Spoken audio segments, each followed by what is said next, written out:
देखिए, सबसे बड़ा तो ये आपत्तिजनक बात है कि कांग्रेस पार्टी के राष्ट्रीय प्रवक्ता ये आकर के कहते हैं कि जम्मू की जीत जो है वो तो लोकतांत्रिक जीत है और हरियाणा की जीत जो है वो लोक की जीत नहीं है। तरीके से हैट्रिक लगा रही है तो फिर वहां पर तंत्र की जीत, मतलब ये वाली जो पॉलिटिक्स है कांग्रेस की, ये क्या दर्शाती है? लोकतंत्र में उन्हें अपनी बात कहने का भी अधिकार नहीं है।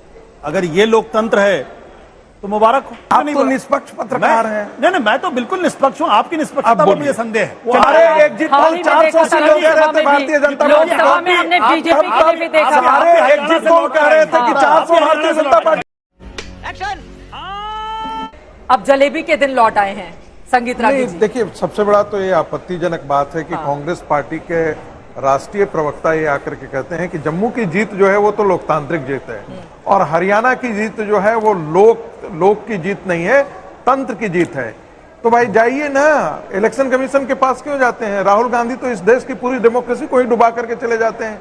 कहते हैं इस देश में डेमोक्रेसी है ही नहीं, पाकिस्तान हमारी डेमोक्रेसी को बचाओ, अमेरिका हमारी डेमोक्रेसी को बचाओ, दूसरी दुनिया से कहते हैं कि आइए हमारी डेमोक्रेसी में इंटरवीन कीजिए, नहीं तो हमारे देश में डेमोक्रेसी है ही नहीं। ये एक कांग्रेस पार्टी का एक राजनीतिक धंधा हो गया है और राजनीतिक धंधा का स्वरूप है कि माहौल ऐसा नहीं लग रहा था हरियाणा में। भाई आपकी दृष्टि हो गई ना, आपने यदि काले चश्मे लगा रखे हैं और 20 लोगों को आपने जुटा रखा है, आपके समर्थक जुटे हुए हैं, तो इसका मतलब ये तो नहीं है कि बाकी लोग जो हैं वो आपके साथ ही खड़े होंगे। हो सकता है कि भारतीय जनता पार्टी को जो भीड़ दिखती होगी वो लग रहा होगा कि नहीं वो उसके साथ है। राहुल गांधी की और समाजवादी पार्टी की तो बड़ी भीड़ जुटती थी, लेकिन राहुल गांधी का कांग्रेस उत्तर प्रदेश में 2019 में और 2014 के चुनाव में क्या फर्क हुआ था? एक बात और जिक्र हो रहा था कि भाई यदि कांग्रेस पार्टी आम आदमी पार्टी के साथ समझौता कर लेती तो शायद बेहतर रिजल्ट होता। दिल्ली में दोनों एक साथ आकर के खड़े हो गए थे, तो कोई परिणाम में, लोकसभा के चुनाव के परिणाम में तो कोई अंतर नहीं पड़ता है। ये जो दृष्टि है, जहां तक मुद्दों की बात है, मुद्दे तो आपने सारे सुनियोजित तरीके से षड्यंत्रकारी आपने ये लाया। पहलवानों का मुद्दा है, वो आपने बेटियों की इज्जत को, व्यक्तिगत चीज को आपने सारी बेटियों के साथ आप ला करके जोड़ दिए। अग्निवीर जो है वो देश की सुरक्षा से जुड़ा हुआ मामला था। आपने किसकी कौन, कल जाकर के लोग ये भी कह सकता था कि क्या कांग्रेस पार्टी चाइना के इशारे पर तो नहीं ऐसा काम कर रहे थे कि अग्निवीर जैसा एक सिस्टम खड़ा किया जा रहा था, उसको कमजोर करने की कोशिश जानबूझ करके। ऐसे आरोप तो आप पर भी लगाया जा सकते हैं। आशुतोष जी, ये बात बिल्कुल सच है ना कि जम्मू कश्मीर में अगर आप जीत रहे हैं तो वो लोकतंत्र की जीत करार दे रहे हैं, और हरियाणा में अगर कांग्रेस पार्टी 37 पर आ गई और बीजेपी प्रचंड तरीके से हैट्रिक लगा रही है तो फिर वहां पर तंत्र की जीत, मतलब ये वाली जो पॉलिटिक्स है कांग्रेस की, ये क्या दर्शाती है? लोकतंत्र में उन्हें अपनी बात कहने का भी अधिकार नहीं है। अगर ये लोकतंत्र है तो मुबारक हो। भाई कांग्रेस पार्टी चुनाव हारी है, वो अपनी बात कहना चाहती हो, कह रही मैं इलेक्शन कमीशन के पास जाऊंगी। जितनी शिकायतें आई हैं, उन्होंने तो ये तो नहीं कहा कि इलेक्शन पूरी तरीके से रिग्ड है, उन्होंने इतनी सी बात कही है कि भाई मेरे पास शिकायतें आ रही हैं, हम अपनी शिकायतों को लेकर इलेक्शन कमीशन। इतनी सी बात नहीं है, तंत्र की जीत करार देना, इतनी किया है कि तंत्र की जीत है। मुझे लगता है कि हम सब लोग जो है वो छुई मुई है, बहुत जल्दबाजी में है, बहुत छुई मुई। भाई अगर लोकतंत्र है तो उनको अपनी बात कहने का अधिकार है संविधान के दायरे में।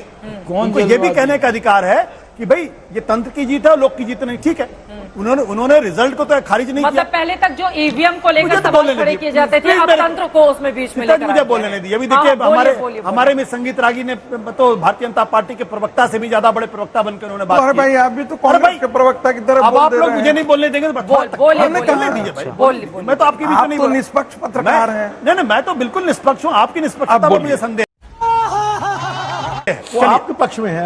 आप आरएसएस के प्रवक्ता हैं, मैं तो नहीं कहता आपको। मैं हूं ही नहीं, मैं ये गलत कर रहे हैं आप। मैं अपनी बात रख लूं महाराज, तो मैं ये कह रहा हूं, क्या उन्होंने कहा कि इलेक्शन हमें स्वीकार नहीं करते? क्या उन्होंने ट्रंप की तरीके से कहा हम चुनाव हमको हराएगा? नहीं, वो अपनी बात रख रहे हैं। उन्होंने कहा कि जो शिकायतें हमें मिल रही हैं उन शिकायतों को इलेक्शन कमीशन के पास जाएंगे। दिन में उन्होंने क्या कहा? दिन में कहा कि भाई डेटा अपडेट नहीं हो रहा, हम इलेक्शन कमीशन के पास जाएंगे। खारिज नहीं कर रहे ना? क्या उनको अपनी शिकायत रखने का भी अधिकार अगर नहीं है तो ये स्पष्ट हो जाना चाहिए।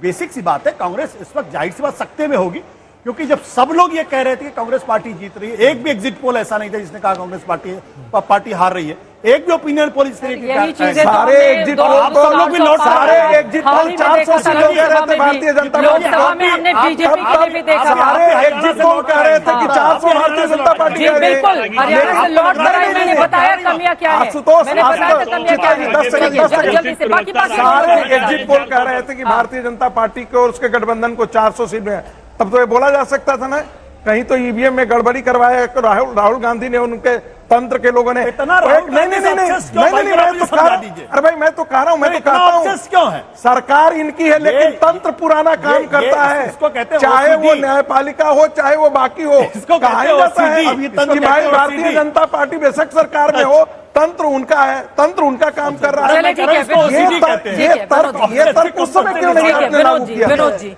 ऐसा है, शशि जी बैठे हुए हैं, हम सबसे वरिष्ठ हैं। ये पहली बार तंत्र पे उंगली उठी है क्या? 1974 में जब उत्तर प्रदेश विधानसभा के चुनाव हुए थे, हेमवती नंदन बहुगुणा मुख्यमंत्री थे, पूरे विपक्ष ने आरोप लगाया था कि सारे बैलेट बदल दिए गए, ट्रकों पे जाके बैलेट कहां से गए, यहां से गए। तब 74 की बात कर रहा हूं, तब भी चुनाव आयोग था, तब भी तंत्र था, पूरा विपक्ष था, उसमें तत्कालीन सबसे पहले ईवीएम का सवाल किसने खड़ा किया? लाल कृष्ण आडवाणी ने खड़ा किया। मैं तो पूरा मैं कह रहा हूं, तब भी तंत्र का, तब कोई छुई मुई नहीं था। अरे संविधान पे क्यों बोल दिया? सबने कहा ठीक है भाई, कहा जाओ आप अदालत। अरे भाई यार, लोकतंत्र में अगर हम नहीं, मतलब विपक्ष अपनी बात नहीं करेगा, इतना ज्यादा होली काऊ बना दीजिए कि अरे उस पर उंगली ना उठाएं, उससे बात ना करें। अब मैंने अभी पहले एग्जाम्पल दिया था शशि जी, फिर मैं उनको उद्धृत करूंगा। जेम्स माइकल लिंग 2 कह करके चुनाव आयोग को कंधे में खड़ा किया गया था, नहीं खड़ा किया गया था। कहते हैं कि चौथा स्तंभ सुरक्षित रहे और उसकी आवाज संसार में जाए, उस चौथे स्तंभ पर जो क्वेश्चन मार्क उठा, ये अजय बड़ा वर्मा जी, ये जो मीडिया को आप लोग ज्ञान देते हैं ना, इसके बजाय ज्ञान अपने पास रखें ये और जो- खुद बस बढ़ाने की ये कोशिश जो- करें। मुझे लग रहा है ज्यादा बेहतर। ये जो बोल रहे हैं ये जानते नहीं हाँ। है। ईडी के नेता राजीव गांधी ने अब तक का सबसे काला कानून प्रेस के खिलाफ लाया था। हम लोगों ने उसके लिए प्रदर्शन किया था और लाठीचार्ज हुआ था वहां। तो ये जानते नहीं, आज ये भाषण दे रहे हैं शशि प्रेस की जी, आजादी का। मुझे मालूम है अच्छी तरह।